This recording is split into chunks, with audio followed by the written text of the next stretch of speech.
নবী করিম সাল্লাল্লাহু আলাইহি ওয়াসাল্লাম বললেন, ইন্নাদ দুনিয়া মালউনাতুন মালউনুন মা ফিহা। নিশ্চয় এই দুনিয়া হচ্ছে আল্লাহর লাআনাত। এই দুনিয়াকে আল্লাহ অভিশাপ দিয়েছে। ওয়ামালউনুন মা ফিহা, আর এই দুনিয়ার ভিতরে যত কিছু রয়েছে,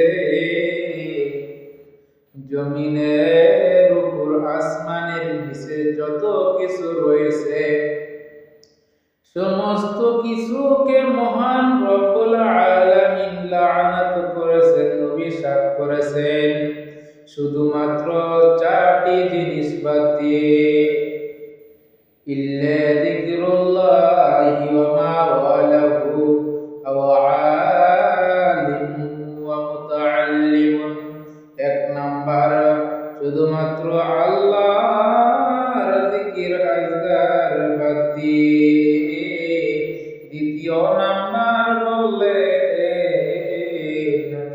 আর আল্লাহর জিকির আজকার আল্লাহর ইবাদত করতে গিয়ে যা কিছুর প্রয়োজন রয়েছে তা বাদ দিয়ে। তৃতীয় নাম্বার বলেছে, যারা আলিম রয়েছে, পৃথিবীর জমিনে যাদেরকে আলিম হয়েছে, জানকার রয়েছে, দ্বীন ইসলামের শিক্ষা রয়েছে, তাদেরকে বাদ দিয়ে।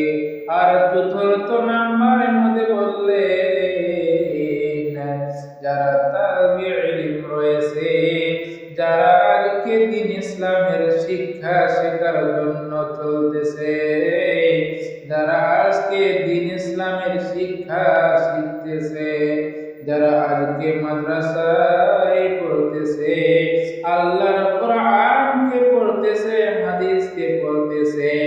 এক নাম্বার হচ্ছে আল্লাহর ইবাদত, দ্বিতীয় নাম্বার হচ্ছে আল্লাহর ইবাদত করতে গিয়ে যার প্রয়োজন রয়েছে, তৃতীয় নাম্বার হচ্ছে যারা আলিম রয়েছে, আর চতুর্থ নাম্বার হচ্ছে যারা তালিবে ইলম। এই চারটি জিনিস বাদ দিয়ে গোটা পৃথিবীর ভিতরে যত কিছু রয়েছে, সমস্ত কিছুকে আল্লাহ লাআনাত করেছেন, সমস্ত জিনিসের উপর আল্লাহ অভিশাপ করেছেন, সমস্ত জিনিসকে আল্লাহ বদদুয়া করেছেন। এই ধোকার জায়গায় এই দুনিয়া জিন্দেগি কিছু দিনের জন্য। আজকে আমরা এই ছোট্ট দুনিয়াকে মহাব্বত করছি, যেটা একদিন ফানা হয়ে যাবে, যেটা একদিন খতম হয়ে যাবে।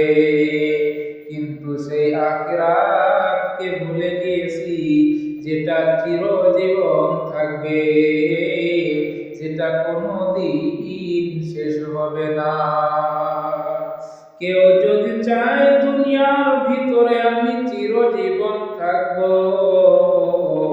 তারপরেও থাকতে পারবে না, পারবে না। কারণ মহান রব্বুল আলামিন পবিত্র কোরআনের ভিতরে বলছেন, কুল্লু নাফসিন যায়কাতুল মাউত। গোটা পৃথিবীর ভিতরে যার ভিতরে জান রয়েছে, তার মরণের জায়গা থাকতে হবে, তার মরণের সেই স্বাদটা চাকতেই হবে। কারো মায়াই পরে তুমি ভুলে গেলে আল্লাহকে, দুনিয়ারি মায়াই পরে তুমি ভুলে গেলে আখিরাতকে। এ দুনিয়া তো একদিন শেষ হয়ে যাবে। কার মায়ায় পড়িলে তুমি ভুলিলে হয় কাকে,